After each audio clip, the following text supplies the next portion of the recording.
I'm Aaron from PhoneDog.com, and part 2 of the dogfight between the HTC One V and the T-Mobile myTouch starts in just a second. But first, some love to Best Buy Mobile for hooking us up with phones like these for use in our One Paw Band-Aid giveaway game. When you go into Best Buy Mobile, you won't deal with rebates. I hate paperwork. I hate those obnoxious debit cards too. And fortunately, at Best Buy Mobile, you won't have to deal with rebates. You'll walk out the door paying the after rebate price. Let's take a look. HTC One V, T-Mobile myTouch. Which one's the best? Let's find out. It's part 2, and it starts right now.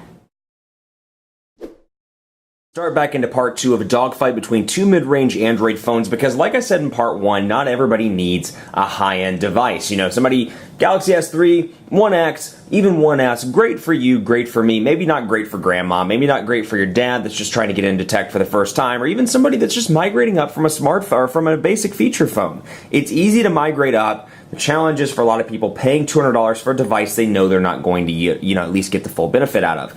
In that case, you got these devices, the HTC One V and the T-Mobile myTouch. Designed by Huawei, this is an HTC device. US Cellular, Virgin Mobile, coming soon to Metro PCS. At US Cellular, it's $99.99 on contract. Then you have this device, designed by Huawei. Third generation of myTouch devices. There's a myTouch Q as well if you want a QWERTY keyboard. Otherwise, identical specs between it and the myTouch Q. Designed by Huawei for $49.99 at T-Mobile retail stores after a $50 mail-in rebate. So $100 after rebate, $50 after rebates. Very similar in a lot of ways. Let's take a look and jump right in here. And if you want to see the customization stuff, check out part 1. But let's jump into quadrant standard because you've got a 1 gigahertz processor over here, a 1.4 gigahertz processor over here, both single-core Snapdragon S2 processors. Although I will say, giving you some comparison here, while this is a 1 gigahertz and while this is a 1.4 gigahertz CPU, they're a little bit different in terms of family. This is an MSM 8655 processor. This is an MSM 8255 processor, so keep that in mind. A little bit different, but both members of the S2 family of devices. So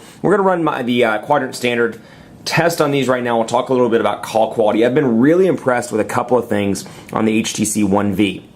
First of all, battery life's been pretty decent. It only has a 1,500 milliamp hour battery, and it's non-removable. So initial thought is, it's probably not going to be the best to make it through a long day of meetings or conference calls. It's been pretty decent. Where this has been really impressive is standby time. HTC's kind of reworked their formula when it comes to standby times, and it really shows on this one, on the 1S, and on the Evo 4G LT, and heck, even on the 1X. It's been pretty impressive when it comes to standby time. I make it about 10 hours, 9 to 10 hours, with moderate use before this device flashes dangerously low. Then you have the Huawei myTouch over here, 1,500 milliamp hour battery.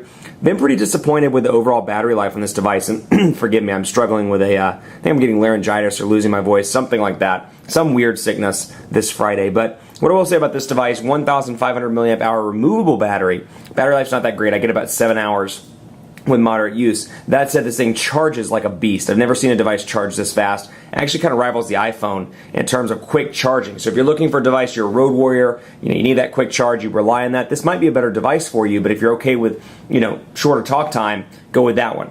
Longer talk time, takes longer to charge, go with the HTC One V over here. Both have 5 megapixel cameras, excuse me, and then you've got your earpiece up here. Both of those have been relatively decent. I took these to dead spots. This is roaming on both Sprint and Verizon depending on the time of the day. And I've taken them to relevant dead spots. Northeast Charlotte for Verizon with this one. There's a spot in South Charlotte for Sprint. Taking it to the dead spots. Been pretty impressed with the call quality despite it being choppy. Over here, T-Mobile dead spot I know of in East Charlotte.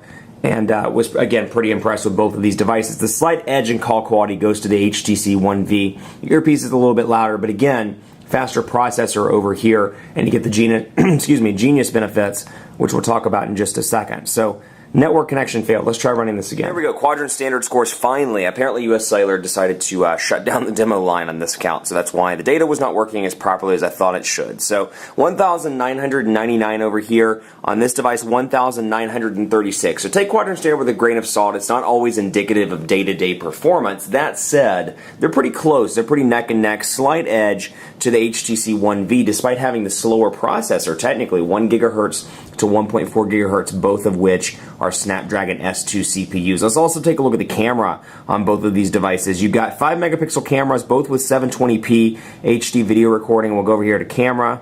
We'll go over here to camera. And we'll load up. We'll take a picture of this beautiful breath mint. Actually, I'm going to take it out of its little thing here. So I'll save this one for later because I got to have some nice breath, yo. And we'll take a picture of this so we can get a focus here on the colors. So I'm going to take it on the HTC, and much like the other HTC devices, the camera's pretty decent. It may be 5 megapixels as opposed to 8, but it's a relatively impressive camera over here, and you do get the image sense capability. So you see the burst mode that just happened when I pressed and held down the button. And then over here, a surprisingly decent camera as well. What I do like over here is the fact that you have the physical camera button. The focus is nice on this device, even though, and I'll show you, no half press on the button, it's full press or nothing, but you do get some nice color and some nice looks, a nice look and feel there. Settings, auto incandescent daylight, you can change around the white balance, you can change around the quality of the picture, you can turn the flash on and off obviously, and access your video camera directly from there. But just take a look again. Autofocus does a pretty decent job, especially when it's brought out of the picture a little bit. You can really see the ridges around this mint, for example. And all in all, pretty impressive picture there for $49.99 device. Camera, the slight edge goes to the One V, just because of the features of the individual device itself. So bring it over here so you can take a look, and take a look at the focus here, and you can see, again, the ridges over there, but you do get the option for burst mode, so I can take as many pictures of this mint as I want to. So let's say this mint is playing a soccer game, and it's like running around, I can get a bunch of pictures, much like I would with my child or with whoever, and I can scroll back and forth and see which one I like the most, and I can select that as the best shot and delete the rest of the image, or the images rather, if I so desire. Also, you've got the shortcut of the video, and you can take stills while you're recording video. Then you have your settings over here, you can change the resolution and more. So slight edge goes to the camera on the One V, and again, build quality, very impressive over here. You know, you're paying $99.99, so you're paying more, but you get a nice build quality over here with metal look and feel. Over here, it's a little bit more plasticky, but you do get the removable battery that I talked about in part 1. So both are relatively similar in terms of thickness, and you can see the status light up here at the top of the HTC device right there.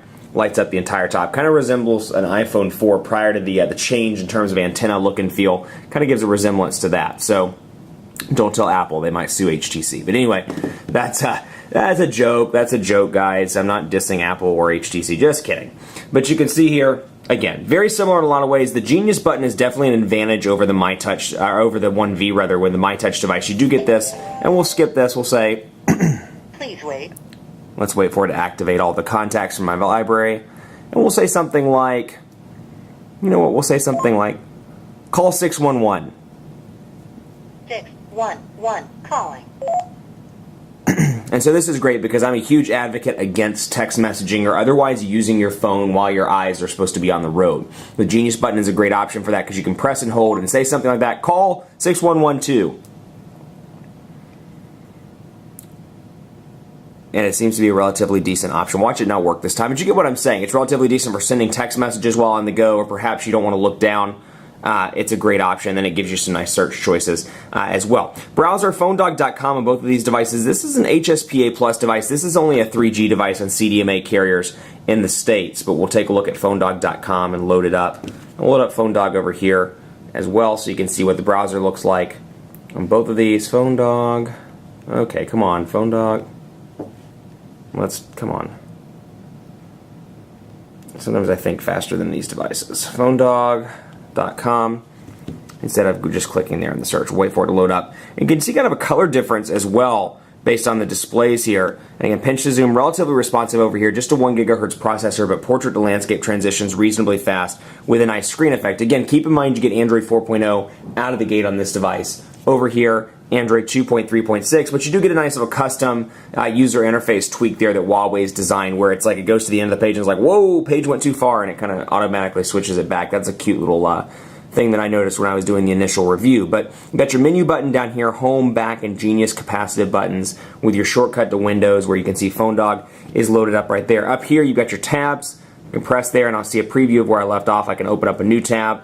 And when I'm ready to go back to those tabs, I can either hit menu or wait for it to pop up there in the bottom and switch back and forth between those. So again here, 3.7-inch display, 4-inch display over here, a little bit bigger. So if you're doing something like, browsing the web a lot, or you're listening to a lot of music videos, it may be a little bit of a difference to go with a larger display. That said, the build quality here is second to none between these two devices, and I've been really impressed with that. So it's a tough call between both of these, and you're going to have a choice. Obviously it's going to be carrier dependent for a lot of people, but if you're coming into the market and you're like, you know what, don't want to go T-Mobile prepaid, don't want to go, let's say, Virgin Mobile, and you're stuck between these two devices, it may be a little bit harder of a battle. That said, the winner of the dogfight is the HTC One V, and it's a winner for a couple of reasons, not just because it scored higher on Quadrant Standard, but for a couple of reasons. One, build quality is fantastic over here. It's nice to get a device under $100 and have a nice solid metal look and feel to it. It's a beautifully designed device. It comes out of the gate with Android 4.0, which I can't say enough about considering it's 2012 and devices are still like this, are still releasing with Android 2.3.6. There are a lot of things I like about this device,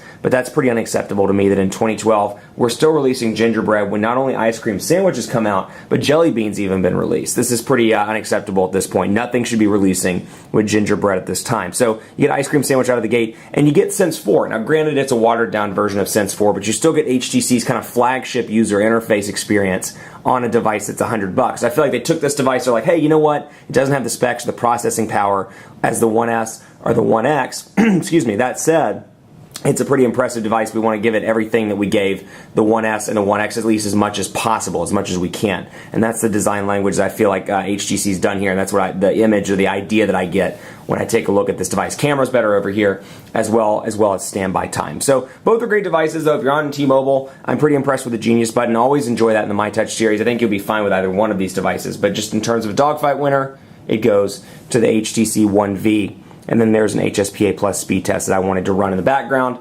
excuse me, while we were talking about it. Much more coverage to come on PhoneDog.com with both of these devices. Keep it locked on the site. Forgive my laryngitis or whatever's happening to my voice today.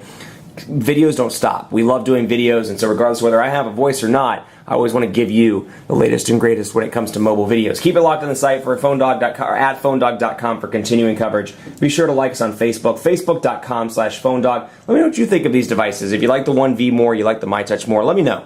PhoneDog_Aaron on Twitter, Facebook.com/PhoneDog, Facebook.com/PhoneDogAB if you want to access my personal page. Thanks so much for watching. Stay tuned. More to come on these two little mid-range devices on PhoneDog.com. We'll see you next time.